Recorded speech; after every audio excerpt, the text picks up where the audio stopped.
ஆன்மீக நண்பர்களுக்கு வணக்கம். இன்று நாம் காணவிருக்கும் திருக்கோவில் திருவாரூர் மாவட்டம் விளமல் எனும் ஊரில் அமைந்துள்ள அருள்மிகு ஸ்ரீ பதஞ்சலி மனோகரர் திருக்கோவில்.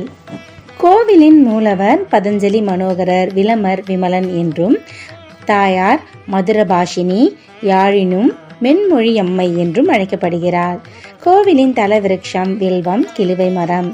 தீர்த்தம் அக்னி தீர்த்தம். ஆகமம் மற்றும் பூஜை சிவாகமம். சிறிய ஊர், கோயிலும் சிறியது. கிழக்கு நோக்கி சன்னதி, கோயில் எதிரே தீர்த்தம் உள்ளது. கோபுர வாயிலின் இருபுறமும் விநாயகரும் முருகனும் விற்றிருக்கின்றனர். உள்ளே நந்தி, பலிபீடம், பிரகாரம், நந்தவனமாக உள்ளது. பிரகாரத்தில் சனீஸ்வரன், சந்திர, சூரியர், விநாயகர், கஜலட்சுமி உள்ளனர். முன் மண்டபத்தில் பதஞ்சலியின் உருவமும் மகா மண்டபத்தில் வியாக்கிரபாதர் உருவமும் உள்ளன. கோஷ்டத்தில் தட்சிணாமூர்த்தி, விஷ்ணு, பிரம்மா, துர்கை ஆகியோர் எழுந்தருளி உள்ளனர். மூலஸ்தானத்தில் லிங்கம், அதற்கு பின்புறம் நடராஜர், முன்புறம் சிவன் பாதம் என ஒரே சந்நிதியில் சிவனின் 3 வடிவங்களை தரிசிக்கலாம். திருவாரூரில் தியாகராஜரின் முகத்தையும் இங்கு சிவபாதத்தையும் ஒரே நாளில் தரிசித்தால் பிறவா நிலை கிடைக்கும் என்பது ஐதீகம். மூலவர் சிவன் மணல் லிங்கமாக காட்சி தந்தாலும் அவருக்கு தீப ஆராதனை காட்டும் பொழுது லிங்கம் ஜோதி சொரூபமாக காட்சியளிக்கின்றது. சிவனுக்கு வெப்பமான நெற்றிக்கண் இருப்பதை போல இத்தல அம்மன் மதுரபாஷினிக்கு சந்திரனை போல் குளிர்ச்சியான நெற்றிக்கண் இருக்கிறது. மனிதனுக்கு தேவையான 34 சௌபாக்கியங்களையும் தரும் சடாட்சர தேவியாக, ராஜராஜேஸ்வரியாக, கல்விக்கு அரசியாக அருளுகிறாள். இதனால் இத்தலம் வித்யாபீடமாக கருதப்படுகிறது. அகத்தியர் இவளை ஸ்ரீ தாரணி, ராஜசிம்மாசனேஸ்வரி, ஸ்ரீ லலிதாம்பிகையே என புகழ்ந்து போற்றியுள்ளார். குழந்தைகளை பள்ளிகளில் சேர்க்கும் பெற்றோர்கள் மதுரபாஷினிக்கு தேன் அபிஷேகம், சிறப்பு அர்ச்சனை செய்து அந்த தேனை குழந்தையின் நாவில் தடவி வேண்டிக் கொண்டு பின்பு பள்ளியில் சேர்க்கும் நடைமுறை இங்கு உள்ளது. பொதுவாக சிவன் கோவில்களில் ஐப்பசி பௌர்ணமி அன்று தான் அன்னாபிஷேகம் செய்வர். இங்கு எல்லா அமாவாசை நாட்களிலும் அன்னாபிஷேகம் செய்யப்படுகிறது. பித்ருக்களுக்கு முறையாக திதி தர்ப்பணம் செய்யாதவர்கள் அமாவாசை அன்று திருவாரூர் கமலாலய தீர்த்தத்தில் உள்ள பித்தூர் கட்டத்திலும் இங்குள்ள அக்னி தீர்த்தத்திலும் நீராடுகின்றனர். பின் சுவாமிக்கு அன்னாபிஷேகம் செய்து மோட்ச தீபம் ஏற்றி வழிபடுகின்றனர். இதனால் முன்னோர்கள் மகிழ்ச்சி அடைந்து தலைமுறை சிறக்க ஆசிர்வதிப்பர். புரட்டாதி மாதம் வரும் மகாலய அமாவாசை அன்று இந்த வழிபாட்டை செய்வது இன்னும் சிறப்பு. விபத்தில் அகால மரணம் அடைந்தவர்களுக்காகவும் இறக்கும் தருவாயில் அவஸ்தைப்படுவோருக்காகவும் இங்கு மோட்ச தீபம் ஏற்றி வழிபடுகின்றனர். இத்தல விநாயகராக சித்தி விநாயகர் காட்சி தருகிறார். இங்குள்ள ராஜதுர்கை 8 கைகளுடன் வீற்றிருக்கிறாள். வலது கையில் சூலமும் இடது கையில் கிளியும் தாங்கி சிம்ம வாகனத்தில் இருப்பது சிறப்பு. செவ்வாய் தோஷம் உள்ளவர்கள், ராகு கேது தோஷம் உள்ளவர்கள் இந்த துர்க்கையை வழிபாடு செய்தால் தோஷம் விலகும் என்பது நம்பிக்கை. இக்கோவிலின் வரலாறு என்னவென்றால், பதஞ்சலி முனிவர் ஈசனின் நடன கோலம் காண தவமிருந்தார். இவரது தவத்திற்கு மகிழ்ந்த ஈசன் தில்லையில் தனது திருநடனத்தை காண்பித்தார். இந்த நடனத்தை வியாக்கிரபாதரும் கண்டு மகிழ்ந்தார். அத்துடன் 2 முனிவர்களும் சிவனிடம், ஐயனே, உனது நடனம் கண்டோம்.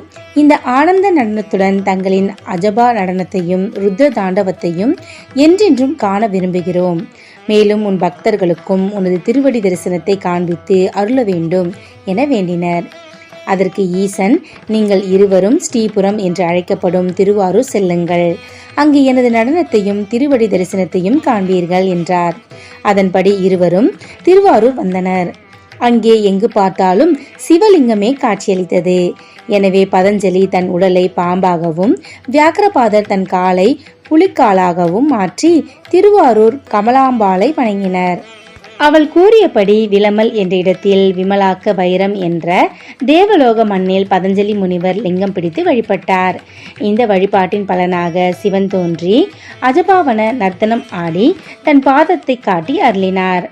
இந்த சிவன் பதஞ்சலி மனோகரர் என்று அழைக்கப்படுகிறார். சிவபெருமான் நடனம் ஆடிய பொழுது காட்டிய திருவடி ருத்ரபாதம் எனப்பட்டது. அவர் நடனமாடிய இடம் விளமல் எனப்பட்டது. இதற்கு திருவடி என பொருள். இந்த தரிசனத்தை விஷ்ணு, பிரம்மா, முசுகுந்த சக்கரவர்த்தி மற்றும் தேவாதி தேவர்கள் கண்டு களித்தனர். சிவபெருமான் ஆடிய ருத்ர பாதத்திற்கு இன்றளவும் தினமும் பூஜைகள் சிறப்பாக நடைபெற்று வருகிறது. எனவே இத்தலம் திருவடி கஷேத்திரம், திருவிலமல் சிவபாத ஸ்தலம் என போற்றப்படுகிறது. இக்கோவிலின் பிரார்த்தனை என்னவென்றால், புத்திர பாக்கியம் வேண்டுபவர்கள், திருமண தடை உள்ளவர்கள், கல்வியில் மேன்மையடைய விரும்புபவர்கள், தீராத நோயால் பாதிக்கப்பட்டவர்கள் இங்குள்ள அக்னி தீர்த்தத்தில் நீராடி சிவனுக்கு அன்னம் சாத்தி வழிபட்டால் சிறந்த பலன் கிடைக்கும் என்பது நம்பிக்கை. தேர்வில் அதிக மதிப்பெண் பெறவும், கல்வியில் சிறந்து விளங்கவும், தொழிலில் சிறக்கவும் இங்கு வழிபாடு செய்யப்படுகிறது. குழந்தைகளை பள்ளியில் சேர்க்கும் முன்பு இந்த அம்மனுக்கு அர்ச்சனை செய்து பின்பு பள்ளிகளில் சேர்க்கும் நடைமுறை இங்கு உள்ளது. வாய் பேச முடியாதவர்கள், திக்குவாய் உள்ளவர்கள் மதுரபாஷினி அம்மனை வழிபாடு செய்தால் பலன் நிச்சயம். புத்திர பாக்கியம் வேண்டுபவர்கள், திருமண தடை உள்ளவர்கள், தீராத நோயால் பாதிக்கப்பட்டவர்கள் இங்குள்ள அக்னி தீர்த்தத்தில் நீராடி சிவனுக்கு அன்னம் சாத்தி வழிபடுகின்றனர். கல்வியில் சிறந்து விளங்க அம்மனுக்கு தேன் அபிஷேகம் செய்து நேர்த்திக்கடன் செலுத்துகின்றனர். இங்கு சிவன் மண்ணால் ஆன சுயம்பு மூர்த்தியாக அருள்பாலிக்கிறார். இங்குள்ள மூலவரின் முன்பு தீப வழிபாடு நடக்கும் பொழுது அந்த ஒளி லிங்கத்தில் பிரதிபலித்து லிங்கமானது தீப ஜோதியாக தெரிவதை காணலாம். சிவனின் தேவார பாடல் பெற்ற 274 சிவாலயங்களில் இது 153வது தேவார தலமாகும். கோவிலின் திருவிழாக்கள். சிவபெருமான் தனது திருப்பாதம் காட்டி நடனமாடிய தலமாதலால் மார்கழி திருவாதிரை இங்கு சிறப்பாக கொண்டாடப்படுகிறது. இது தவிர சிவனுக்குரிய அனைத்து விசேஷங்களும் கொண்டாடப்படுகிறது.